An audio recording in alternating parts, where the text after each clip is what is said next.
Bonjour chers auditeurs et chères auditrices et bienvenue à ce balado avec Monsieur Jingdong Hua que nous avons le plaisir et l'honneur de recevoir aujourd'hui.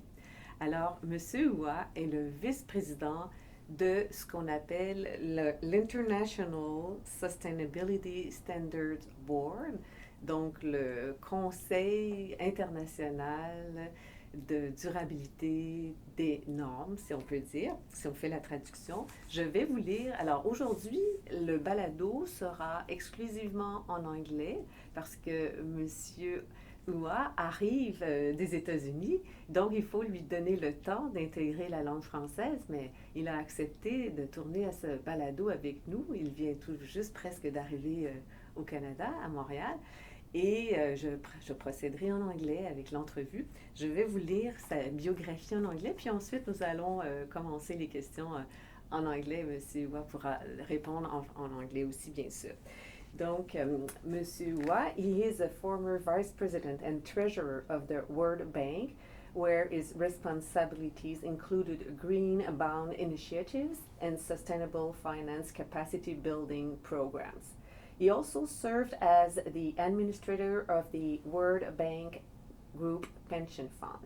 Before joining the World Bank, he served as a vice president and treasurer of the International Finance Corporation, where he led innovative bond issuance in several emerging markets. He has also previously served as deputy treasurer of the Asian Development Bank and has held positions at the United Nations Development Program and the African Development Bank. So, Mr. Hua, thank you so much for agreeing to do this podcast with us today. Well, thank you, Elaine. It's my pleasure to share the work we do at ISSB, so thank you very much. Thank you. So, ISSB, for all of you who are listening to us today, is the acronym for International Sustainability Standards Board. So my first question for you is this organization, the ISSB, was created last year in Glasgow, and now it's been a year that the organization was created. What are your realization or the organization realization, if I can say so? I know you're just starting, but if you wish to tell us what have you been doing since the beginning, since last year? Well, indeed, we were created at COP26 in Glasgow, so we just celebrated our 1-year anniversary in Sharm el-Sheikh at COP27, where both you and I were there. Very exciting occasion. And, you know, personally, I joined only in October, so I'm only 1.5 months old. But when I look at the achievement of ISSB over the first year, it's truly amazing. We were not only standing as a 1-year-old baby, we started to walk and we started to run. and talk. And talk. Indeed. So what have we achieved? Well, within the first year, we were able to fulfill our governance structure. We now have all 14 board members appointed, and the last board member will join December 1st. And I have participated in 2 board meetings where 13 board members were there. Let me just say I'm super impressed with the diversity, the experiences, the different perspectives they bring from all over the world. So working with my fellow board member, I'm very confident that we're going to achieve our purpose. That is really to create the world's first truly global baseline standard for sustainability disclosure on a mandatory basis. In that process, amalgamating many of the what we call alphabetic soup of voluntary standard, right? The final goal is really to make global financial market work better with transparency, with accountability, with comparability, and also with market efficiency. So imagine if, Elaine, you're an investor based in Montreal, and you wanted to look at 2 companies, right? One based in, let's say, just randomly Malaysia, the other based in Colombia. They do the same thing, but how do you compare their performances. Good question. Right? Mm-hmm. On climate change, on whether they are ready, what's their carbon emission, so on and so forth, right? Yes. Now, once the global standard is adopted, you would have the confidence that when you read through their report on sustainability, it is based on the same global standard. That will make your decision making much, much easier. And for the companies as well, because instead of having so many standards to comply with, they will have one standard, should we say so? Oh, absolutely. As a matter of fact, this is one message that is well received by African countries during COP27. As a matter of fact, the finance ministers of Africa countries came up with a statement saying that they recognize that if Africa countries will adopt our standards early, the companies who comply with ISSB standard will then become eligible for international investors to invest in their company, right? So this is incredibly important because as you yourself were in COP27, one of the biggest challenge for Global South is still the gap between what they need to do and the funding they need, to fulfill that gap so that they can build resilient economy to cope with climate change, but also to continue to do economic development so their citizens can have a better life. Yeah. This is true. This was the kind of speech we heard a lot about when we were in Sharm el-Sheikh. Indeed. Why did your organization choose Montreal as well as a city in Germany to have their discussions and have their employees? Do you know and can explain that to us? Well, indeed, I think the fact that ISSB has two primary offices, one in Frankfurt, one in Montreal, really shows we're doing our approach in a global manner, right? Covering different time zones. We also have an office in Tokyo. We have an office in San Francisco. We probably will create new offices. But the two primary headquarters are Frankfurt and Montreal.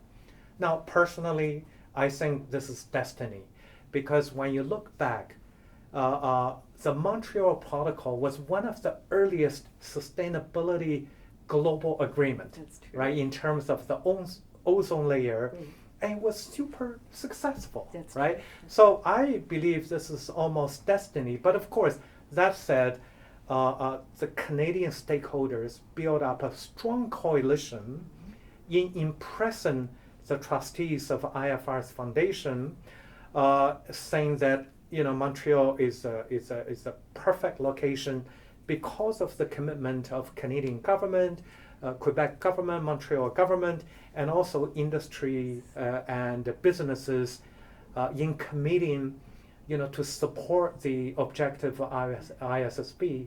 And of course, at the same time, Canada, Montreal have one of the best regulated financial markets, and Canada has so many sophisticated investors, from teachers' pension to public employment, Caisse de dépôt, Ontario teachers' pension, and they are actually also some of the most progressive investors incorporating ESG into their decision making. So I think it is only natural, and definitely a big shout out to your membership for their support creating this office in Montreal. And personally, I'm benefiting by being in the Montreal office and such a beautiful city, beautiful surroundings. And this is very exciting for me. We're happy that you moved to Montreal. How ISSB norms for business, how are they useful, and how do you think it can help ISSB's standards, how can they be helpful for decarbonation? Well, of course, indeed. But let me, Elaine, take a step back, right? As I imagined a situation where you are an investor, you want to compare two companies, right? So what I'm trying to say is that the ISSB did not start from scratch, right? We are standing on two strong foundations. One foundation is the IFRS foundation, right, which created international accounting standard over the past 20 years, and now over 140 countries use the same standards. Can you imagine, let's say 25 years ago, when you look at two companies' financial reports, their income statement, their balance sheet from Malaysia and Colombia, you were not certain whether these numbers were comparable, right? Yes. Because they are based on different national standards. Yes. But now there is an international standard. Harmonized. They both subscribe, so harmonized. Yes. A single global standard, right? So we are using that credibility and the due process to inform how ISSB makes our standard, right? So that's really the first one. The second one is that increasingly investors are demanding that ESG factors be part of the decision making, because ESGs impact a value of a company, whether it's your carbon emission, whether it's your biodiversity, whether it's other sustainability matters, right? Yeah. So I know that because I was head of World Bank Group pension, where the $35 billion of our pension money are invested based on the UNPRI responsible investment principle, and therefore ESG factors are critically important, right? So specific to decarbonization, this is where one of our first two standards addresses very specifically. So we have a first standard called the general requirement for sustainability disclosure, and we can come back to that one right later. But the second standard is on climate disclosure, where using the general TCFD framework.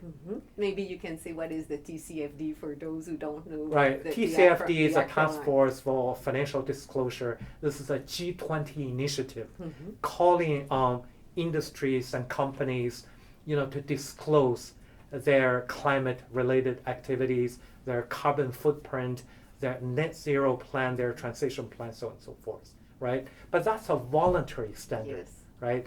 By us adopting those standards and also turning quite a number of voluntary standards, right, into a single set of global standard, we are now requesting companies to disclose their carbon emission, scope 1, 2, and 3. And of course, let me quickly add, for many companies, especially in developing countries who are not ready yet. For these scopes. For scope 3, we are providing, working with jurisdiction for proper relief and safe harbor, but eventually everybody will have to disclose scope 1, 2, and 3. And 3 pertains to the entire supply and value chain. Right, of a company. So it's a very comprehensive information. We also ask company to disclose their transition plan, right? So that from a higher carbon to a lower carbon, what is your plan? We also request company to provide scenario analysis, right? Whether it's a Paris 1.5 degree or from different countries, they have a different scenario. So under different scenario, what is that impact to your company performance, right? All of this combined together will inform investors when they look at this company, two companies, okay, this one has a plan that makes sense to me because they have a clear plan to net zero, to carbon transition. The other one, they disclose, but we are not very clear on their direction. That will inform investors in which company they will invest in. Right? And we know the answer, and that will be powerful incentive in supporting the climate transition, net zero, and climate change. And twice in your interview since the beginning, you were referring to ESG. So can you just explain the difference between the E and ESG criteria and what ISSB is? Yes, my apologies for using a lot of acronyms. No, so in the investment industry, right, when you analyze a company's performance, different factors, ESG is a shorthand for factors that relate to environment, social, and governance, right? But that does not cover the entire sustainability-related field. Mm-hmm. Therefore, we are using the word sustainability rather than ESG. Good, right? good. This is clear. So this is very important, and also because of our building block approach, which I will come back, we will gradually expand the number of standard. But right now we are working on standard number one. Climate standard, change. Standard number one is a general Yes, requirement. that's true. Standard number two is on climate. Yes. And later on, as we progress, we will cover other sustainability areas. Yes, and we will get back to Yes. that. Good. This is very clear. And then is the ISSB norms have the goal to become mandatory? This is what I heard at the beginning of the interview. Is it going to be mandatory? Yeah.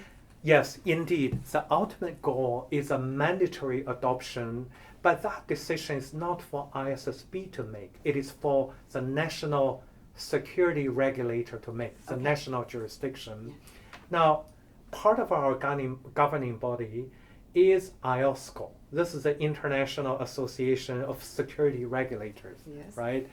And they have come out in COP27, very strong message of once our standards, S1, S2 are made, they will look at our standard and they will start to urge their membership, right, to adopt.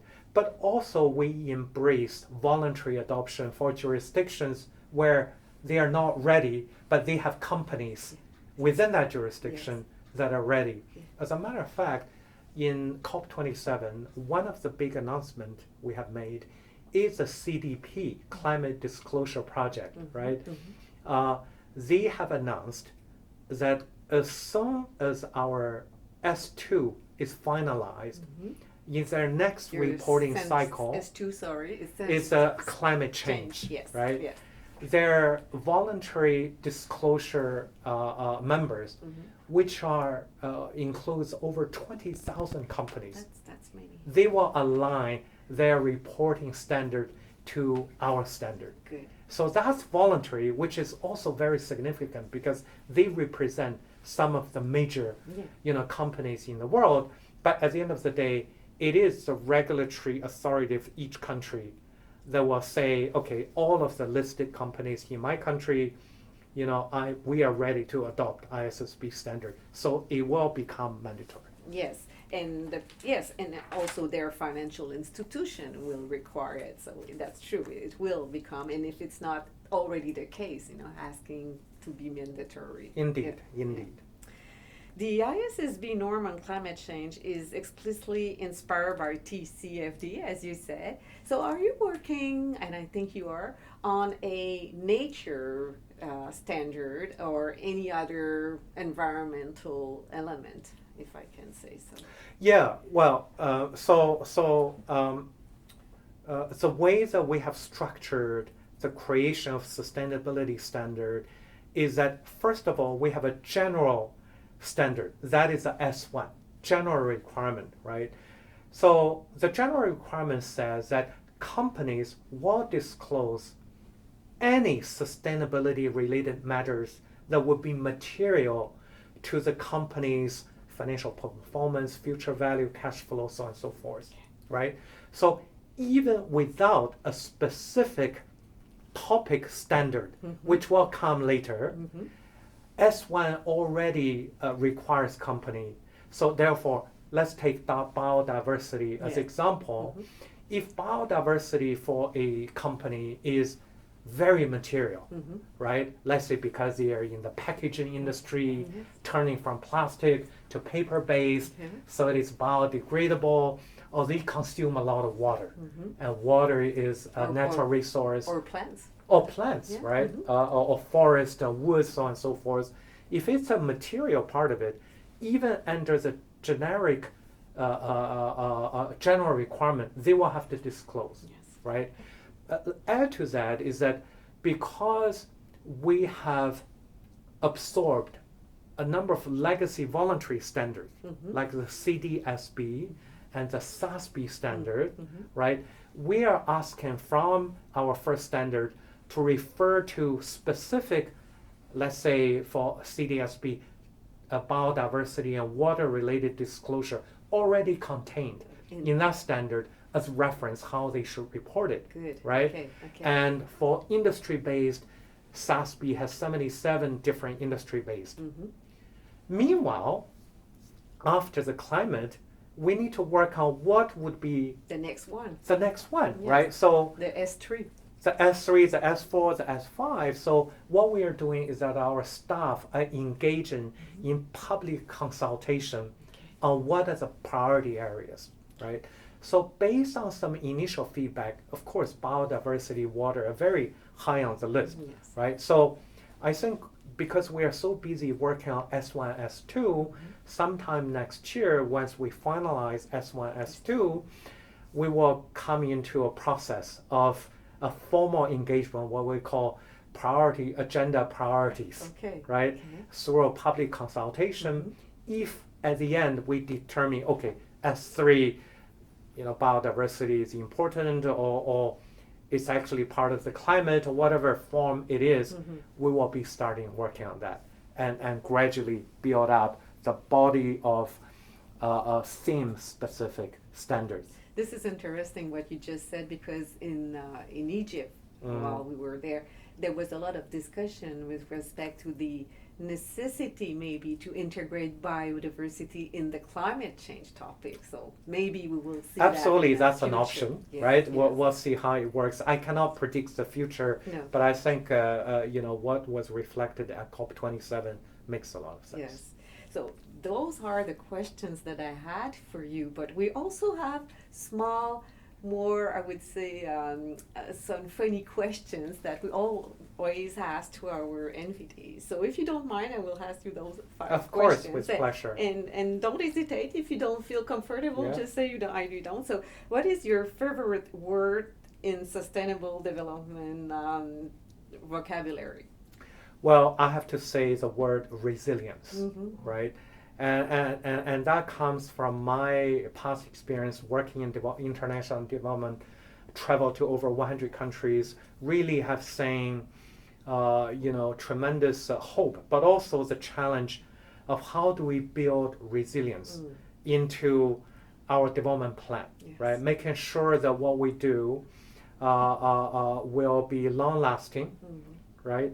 And I think COVID-19, the pandemic, also taught us that whatever economic or social plan we have, how do we make sure that it is inclusive, resilient, right? These are the 2 words, but resiliency, especially for vulnerable populations in the global south.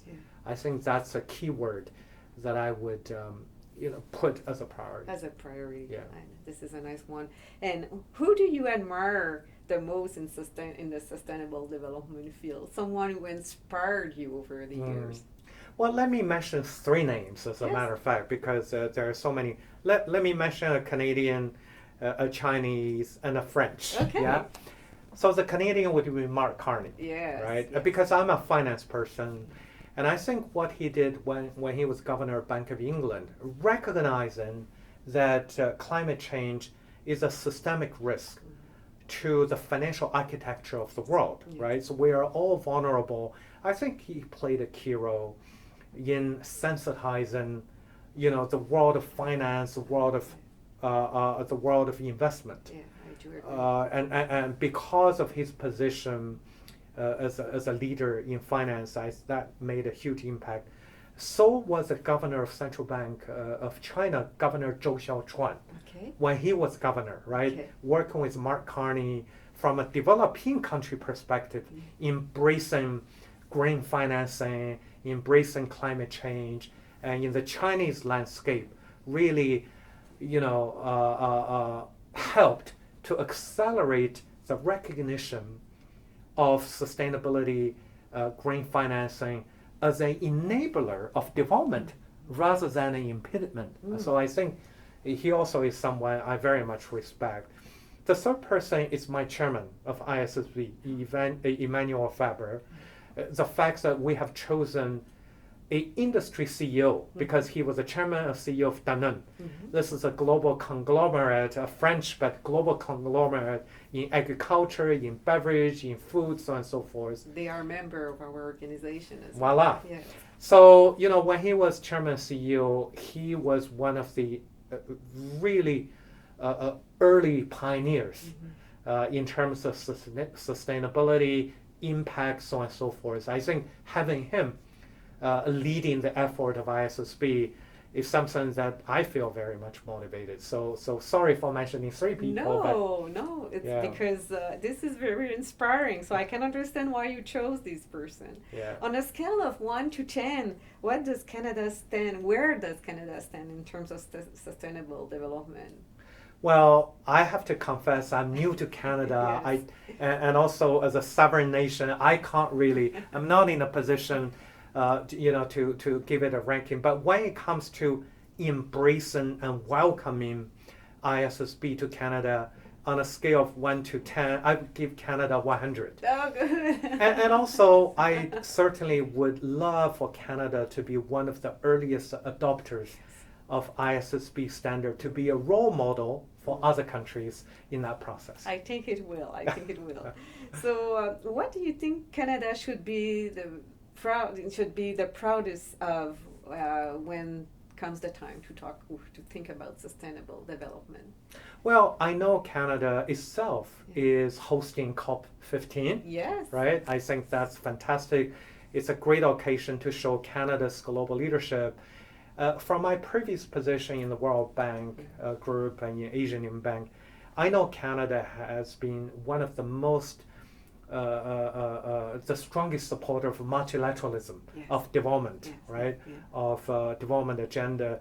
So in the case of sustainability, in the case of supporting developing countries, I'm confident Canada will do the same, and therefore Canada will be a champion. Now, as a vice chair, in addition to the job I do in standard making, I also lead ISSB effort in supporting Global South in early adoption of ISSB standard, and therefore I would also love to have Canadian institutions, like McGill, like foundations, alliances, banks, think tanks, to also be strong partners and CPA Canada, right, in working with us in providing capacity building for Global South. So in many areas, I'm definitely confident Canada will play a leading role as a world champion for sustainability for climate change. Good. And the last question, if reincarnation exists, if it is the case, so what plant, animal, or tree would you like to be reincarnated in? Well, since we're in Canada, definitely it has to be the maple tree, right? This is nice. It's such a beautiful autumn, landscape, and it's resilient in winter weather. It shows its beauty, and it adds to climate change. It absorbs so much carbon dioxide. So being a maple tree would be good. That's good, and I hope you had the opportunity to see the colors when you moved. I don't know if it was already finished, or you see the colors of the maple leaves. So I did. I have a home now in Toronto, and we went to I think in October we went to the suburbs. Really look at the fall foliage. It's just beautiful. And I was in Montreal in our October board meeting, and also in Montreal, and it's just beautiful. Even you can see it from our window here. That's true. Yes, true. Indeed. So really have enjoyed those beautiful sceneries. Thank you. You are really welcome, and thank you so much for this really interesting interview, and so clear the way you explain all these concepts. Thank you so much. It was very, very interesting. It's my great pleasure, Elaine. Thank you very much for the opportunity. Thank you. Et merci à vous tous. Vous avez aujourd'hui appris beaucoup sur toute cette question de divulgation de risques en changement climatique, mais nous vous tiendrons au courant de l'évolution de ces normes. Merci à vous tous. Au revoir.